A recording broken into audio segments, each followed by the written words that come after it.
ஆண்டவராகிய இயேசு கிறிஸ்து நாமத்தினாலே இந்த நாளிலே உங்களுக்கு வாழ்த்துக்களை தெரிவித்துக் கொள்கிறேன். எப்படி இருக்கீங்க? எல்லாரும் சந்தோஷமாக இருக்கீங்களா? மகிழ்ச்சியாக இருக்கீங்களா? உங்களை சந்திக்கிறதுல மிகுந்த மகிழ்ச்சி அடைகிறேன்.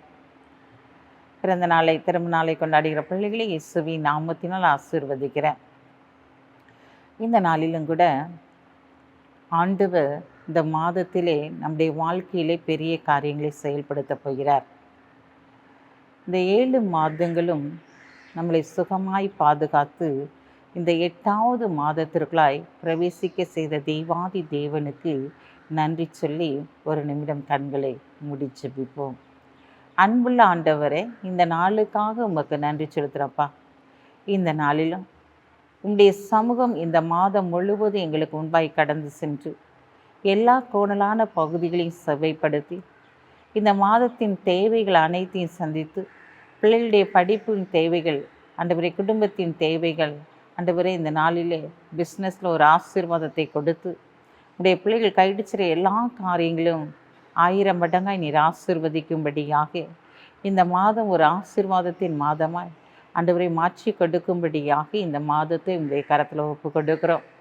ஆண்டவரே, இந்த நாளிலே உங்களுடைய செட்டை நிழலுக்குள்ளாக இந்த மாதம் முழுவதும் நீர் வேலியடைத்து போக்கையும் வரத்தையும் ஆசீர்வதிக்கும்படியாக நீரே குடும்பத்தின் தலைவராக இருந்து வழிநடத்தும்படியாக ஜெபிக்கிறோம்.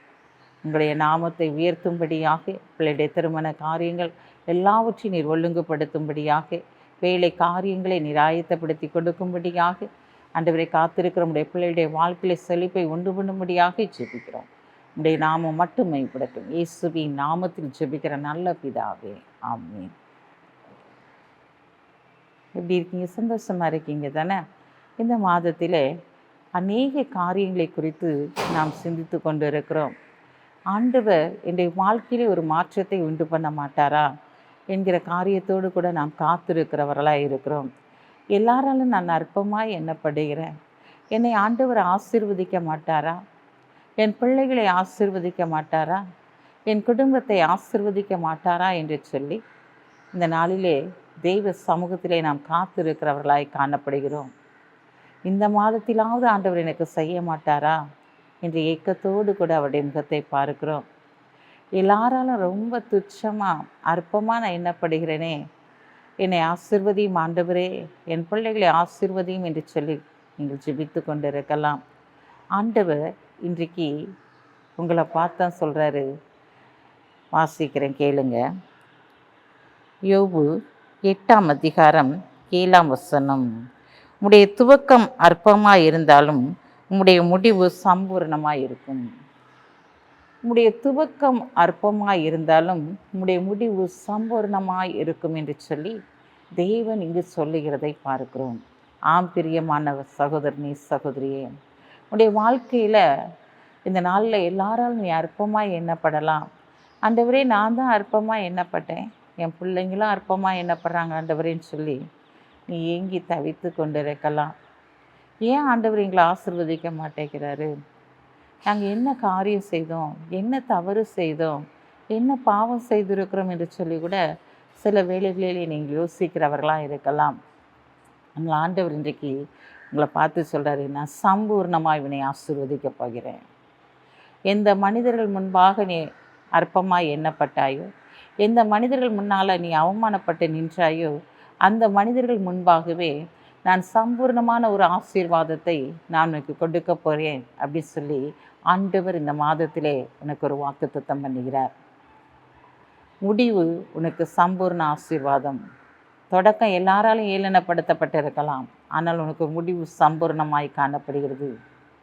வேதத்தில் லேயாளை குறித்து பார்க்கும்போது அவள் பார்வைக்கு அழகில்லாதவளாக காணப்பட்டாள். தகப்பனுடைய பார்வையில் கூட அவள் அற்பமாக எண்ணப்பட்டாள். ஆனால் ராகேலோ அதிகமாய் அழகுள்ளவளாக காணப்பட்டாள். அது நிமித்தமே யாக்கோப் என்ன பண்ணார்? அவளை திருமணம் முடிக்கும்படியாக இந்த இடத்துல வேலை செய்வதை பார்க்கிறோம். ஆனால் திருமண நாள் வந்தபோது லேயாளை அங்கு யாக்கோப்புக்கு அவர் திருமணம் செய்து வைக்கிறார். அவள் அழகில்லாதவள் என்று சொல்லி கண்டு மீண்டும் அவள் 7 வருஷம் அங்கே வேலை செய்து ராகேலை அவர் திருமணம் செய்து முடிக்கிறார். ஆனால் ராகேல் எல்லா காரியத்திலும் அற்பமாய் எண்ணப்பட்டதை தேவன் அறிந்து அவள் கற்பந்தரிக்கும்படியான காரியத்தை தேவன் செய்தார் என்று சொல்லி பார்க்கிறோம். ஆம் பிரியமான சகோதரனே சகோதரியே, அற்பமாய் எண்ணப்பட்ட அந்த லேயாளை கொண்டுதான் ஆண்டவர் பெரிய காரியங்களை செய்தார். அவள் கூச்ச பார்வையுள்ளவளாய் காணப்பட்டாள் என்று சொல்லி நம் வேதத்திலே பார்க்கிறோம். உடைய முகத்தை பார்த்தாலே பிடிக்காது, அப்படிப்பட்ட ஒரு சூழ்நிலையில் இருந்த அற்பமாய் எண்ணப்பட்ட அந்த ஸ்திரீ மூலமாகத்தான் யூதா கோத்திரத்து சிங்கமாகிய ராஜாதி ராஜா இயேசு கிறிஸ்து பிறந்தார் என்று சொல்லி பார்க்கிறோம். இந்த நாளிலும் நீங்களும் அநேக காரியங்களை அற்பமாய் எண்ணப்படலாம். ஆண்டவர் உங்களை கனப்படுத்துகிற பாத்திரமாய், உங்களை உயர்த்துகிற பாத்திரமாய் ஆண்டவர் மாற்றும்படியாய் கடந்து வந்திருக்கிறார். தாவீதுடைய வாழ்க்கையில் பார்க்கும்போது நான் எளியவனும் அற்பமாய் எண்ணப்பட்டவனுமாய் இருக்கிறேன் என்று சொல்லி தாவீது அங்கு சொல்லுகிறதை பார்க்கிறோம். சவுலுக்கு மருமகனாவது எவ்வளோ பெரிய காரியம் என்று சொல்லி அவன் சொல்லுகிறதை பார்க்கிறோம். அற்பமாய் எண்ணப்பட்ட தாவீதை தான் ஆண்டவர் அந்த சிங்காசனத்தினுள் வீற்றிருக்கும்படியான காரியத்தை செய்தார். மனுஷன் இருதயத்தை பார்ப்பான், தேவனும் உள்ளத்தை ஆராய்ந்து பார்க்கிறவராக இருக்கிறார். உங்களுடைய உள்ளத்தின் நினைவுகளை அவர் அறிந்திருக்கிறபடியினாலே, உங்களுடைய விருப்பங்களை அவர் அறிந்திருக்கிறபடியினாலே, உங்கள் மன விருப்பத்தின்படி உங்களுக்கு யாவையும் தந்தரலி உங்கள் ஆலோசனைகளை அவர் நிறைவேற்றுகிற தேவனாக இந்த மாதத்திலே உங்கள் அருகிலே கடந்து வந்திருக்கிறார். எதையெல்லாம் நீங்கள் விரும்பி தெய்வ சமூகத்தில் கேட்கிறீர்களோ அதையெல்லாம் நித்திய சுதந்திரமாக தேவன் உங்களுக்கு கொடுக்க போகிறார். ஒரு சம்பூர்ண ஆசீர்வாதத்தை ஆண்டவர் கொடுக்க போகிறார். நீடித்த நாட்களாய் காத்திருந்தது உங்களுடைய இருதயத்தை இழைக்க பண்ணினதாய் காணப்படலாம். ஆனால் ஆண்டவர் சம்பூர்ணமான ஒரு ஆசீர்வாதத்தை கொடுக்கும்போது அது ஜீவ விருட்சம் போல் உங்களுடைய வாழ்க்கையில் தலைத்து சுயித்திருக்கிறதான காரியத்தை ஆண்டவர் இந்த மாதத்திலே உங்களுடைய வாழ்க்கையிலே செயல்படுத்த போகிறார். ஆகாரை குறித்து பார்க்கிறோம். ஆகாரை என்ன செஞ்சாங்க? சாரால் தான் என்ன செஞ்சாங்க? தன்னுடைய கணவனுக்கு மனைவியாக கொடுத்தாங்க. ஆனால் அந்த ஆகாருடைய கற்பத்தின் கனி தரித்த மாத்திரத்திலே அந்த சூழ்நிலையில் சாராளுக்கு அவள் மேலே எரிச்சலும் கோபமாய் கடந்து வருகிறதை பார்க்குறோம். வீட்டை விட்டு துரத்திட்டாங்க, அற்பமாய் எண்ணப்பட்டாங்க. ஆனால் அங்கே போகும்போது ஆண்டவர் அவளுங்க கைவிடவே இல்லை. எங்கே போகிறேன்னு கேட்டு ஆண்டவர் அவளுக்கு எல்லா வசதி வாய்ப்புகளையும் ஏற்படுத்தி கொடுத்து ஒரு இஸ்ரவேலுடைய ஒரு பிரபுவாக அவருடைய சந்ததியை உயர்த்துகிறதை பார்க்கிறோம். இன்றைக்கு உங்களுடைய வாழ்க்கையிலும் எல்லாராலும் நீங்கள் அற்பமாக எண்ணப்படலாம். ஆண்டவர் இன்றைக்கு உங்களை உயர்த்தும்படியாக, உங்களை கனப்படுத்தும்படியாக இந்த நாளிலே கடந்து வந்திருக்கிறார். ஒன்றும் இல்லாத சூழ்நிலையில தான் தேவன் உங்களை ஆசீர்வதித்து உயர்த்த முடியும். ஒன்றுமே இல்லை, இயற்கைக்கு அப்பாற்பட்ட அதிசயங்களை ஆண்டவர் உங்களுடைய வாழ்க்கையில் செயல்படுத்த போகிறார். நம்மளை பார்த்து மற்றவங்க சொல்லலாம், அவங்க கடன் பிரச்சனையில் எப்போ பார்த்தாலும் கடன் தான், வீட்டுக்குள்ளே சண்டை போட்டுக்கிட்டே இருக்கிறாங்க அப்படின்னு சொல்லி நினைக்கலாம். அவங்க மத்தியில் ஆண்டவர் உங்களை உயர்த்தும்படியாய் கடந்து வந்திருக்கிறார். நீங்கள் என்ன செய்யணும்? தேவனுடைய பாதத்தை இறுக பிடித்து, ஆண்டவரே நீங்கள் தானே சொல்லியிருக்கீங்க, அற்பமாக நான் எல்லாராலும் என்ன பண்ணுறேனே, இன்றைக்கி அசட்டை பண்ணப்படுறேனே, இன்றைக்கு நீங்கள் எனக்கு உதவி செய்யுங்கப்பான்னு சொல்லி நீங்கள் ஜெபிக்கும்போது ஒரு சம்பூர்ண ஆசீர்வாதத்தை தேவன் கொடுப்பார். ஏன்னா ஆண்டவர் நம்முடைய வாழ்க்கையில் செயல்படுத்த போகிற காரியம் பெரிதாய் காணப்படுகிறது. அதனால் ஆண்டவர் சொல்றாரு, அற்பமான ஆரம்பத்தை யார் அசட்டை பண்ண முடியும்? அற்பமான ஆரம்பம் தான், அதை யார் அசட்டை பண்ண முடியும் அப்படின்னு சொல்லி ஆண்டவரே கேட்குறாரு. இந்த நாளில் ஆண்டவர் உங்களுடைய வாழ்க்கையில் பெரிய பெரிய அற்புதங்களை செய்யும்படியாக, அதிசயங்களை இந்த மாதத்திலே காணப்படும்படியாக, எதெல்லாம் முடியாது என்று சொல்லி ஒதுக்கி வைத்திருக்கீங்களோ அந்த காரியத்தைலாம் செயல்படுத்தி உங்களை நிறைவான ஆசீர்வாதத்தை கொடுத்து உங்களை கனப்படுத்தும்படியாய் கடந்து வந்திருக்கிறார். பிரியமான சகோதரனே சகோதரியே, உங்களுடைய வாழ்க்கையில் எத்தனையோ விதமான பாடுகள் வழியாக, உபத்திரங்கள் வழியாக, நெருக்கத்தின் வழியாக நீ கடந்து வந்திருக்கலாம். இன்றைக்கு ஒரு சம்பூர்ணமான முடிவை கொடுக்கும்படியாக, சம்பூர்ணமான ஒரு ஆசீர்வாதத்தை கொடுக்கும்படியாக, எந்த இடத்துலலாம் நீ வெட்கப்பட்டாயோ, எந்த இடத்துலலாம் அவமானப்படுத்தப்பட்டு கூனி குறுகி நின்றாயோ, அதே மனிதர்கள் முன்பாக இந்த நாளிலே உன்னையும் உன் பிள்ளைகளையும் உன் குடும்பத்தையும் ஆசீர்வதித்து அவர் கண்மலையின் மேல் நிறுத்துகிறவராய் கடந்து வந்திருக்கிறார்.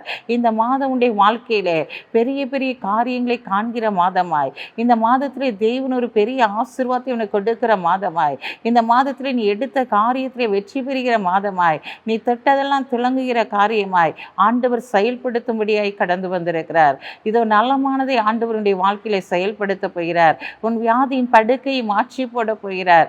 இந்த நாட்களில் உன் வியாதியை விட்டு விளக்குவே நிறுத்தின வார்த்தையின்படி இந்த நாட்களிலே எகிப்திற்கு வந்த வாதைகளில் ஒன்று உன்னை தொடருவதில்லை என்று சொன்ன தேவனாகிய வார்த்தை இந்த நாளிலே உங்களுடைய வாழ்க்கையில கிரியைகளை நடப்பிக்கும்படியாக இந்த 8வது மாதத்திலே ஆண்டவர் பெரிய காரியங்களை செயல்படுத்த போகிறார். இந்த நாட்டில் உனக்கு பாதுகாப்பு வேலியை போட்டு அவருடைய சட்டை நிழலுக்குள்ளாக உன்னை மூடி மறைத்து உன்னை எழும்பி பிரகாசிக்கும்படியான காரியத்தை செய்து அநேகர் மத்தியில நீ பிரகாசிக்கும்படியாக ஒரு மலை மேல் இருக்கிற பட்டணமாக, அநேகருக்கு வெளிச்சம் கொடுக்கிறவர்களாக, அநேகரை போஷிக்கிறவர்களாய் போதிக்கிறவர்களாய் ஆண்டவர் நீ மாற்றும்படியாய் கடந்து வந்திருக்கிறாய்.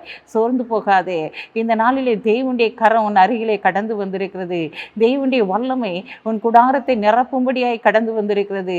எந்த காரியத்தை நான் முடியாது அப்படின்னு சொல்லி அற்பமாய் எண்ணி வைத்திருக்கிறாயோ அந்த காரியத்தில் ஒரு மேன்மை நீ காணப்போகிறாய். இந்த நாளிலே உன்னுடைய ஊழியத்தை யாரெல்லாம் அற்பமாய் நினைக்கிறார்களோ அவர்கள் மத்தியில் உன் ஊழியத்தை சம்பூர்ண ஆசீர்வாதத்தை நிரப்ப போகிறார். நான் 10 விசுவாசிகளோடு கூட இருக்கிறேன் என்று சொல்லி நீங்கள் நினைக்கலாம், அற்பமாய் எண்ணப்படலாம்.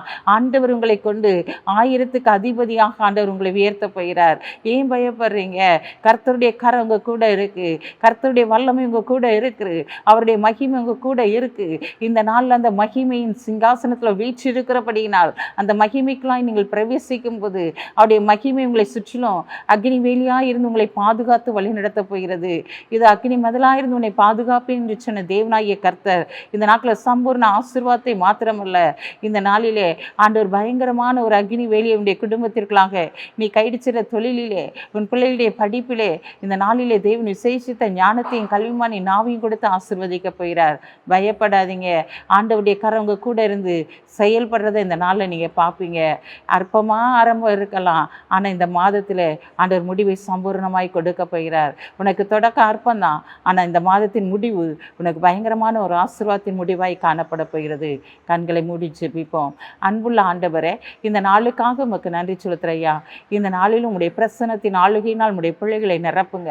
உங்களுடைய பிள்ளைகள் எடுத்த காரியங்களில் வெற்றி பெறும்படியாக, இந்த மாதத்தின் தேவைகளை நீ சந்திக்கும்படியாக, பிள்ளையுடைய படிப்பின் தேவைகள் சந்திக்கப்படும்படியாக, அநேகர்கள் கொடுக்கும்படியாக கைடிச்சீர பிரயாசம் ஆசீர்வதிக்கப்படும்படியாக, இந்த நாளிலே நீர் எடுத்த பிள்ளைகள் நினைத்திருக்கிற காரியங்களை நீர் செயல்படுத்தும்படியாக இந்த நாளில் நீர் இறங்கி வருவீராக என்று சொல்லி ஜெபிக்கிறேன் சப்பா.